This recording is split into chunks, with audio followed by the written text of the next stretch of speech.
প্ৰেৰণ কৰিম কাৰণ সুপ্ৰিম কোৰ্টে 2018 চনত এজোপা গছ কটা আৰু এজন মানুহ মৰাৰ সমান বুলি ৰায় দিয়াৰ পিছত ৰায় দি পেলাই ঘৰত শুই থাকিলে নহ'ব কিয়নো এজোপা গছ কটা আৰু এজন মানুহ মৰাৰ মাজত সমান বুলি ৰায় দি পেলাই ন্যায়াধীশসকলে শুই থাকিলে নহ'ব তেওঁলোকেও কাৰ্যবাহী কৰিব লাগিব গতিকে কোটি কোটি গছ কাটি এই কোকৰাঝাৰৰ এই অসমৰ পৰিৱেশ পৰিৱৰ্তনৰ ওপৰত যিটো ভূৰি প্ৰভাৱ পেলাবৰ কাৰণে গৈছে এওঁলোকে এজন দুজনৰ ওচৰত নতশিৰ কৰিবলৈ গৈছে কিন্তু ৰাইজ শুই থকা নাই বিপ্লৱৰ এইয়াই সময়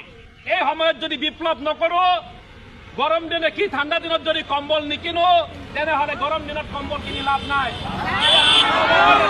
উপযুক্ত সময় গতিকে এই সময়ত আমি বিপ্লৱ গঢ়ি তুলিব লাগিব কথা জনজাতীয় ৰাইজ ওলাই আহক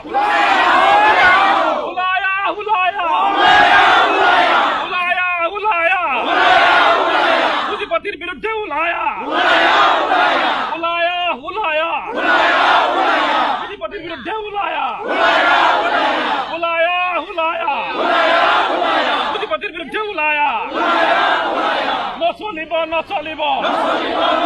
নচলিব নচলিব নচলিব নচলিব নচলিব নচলিব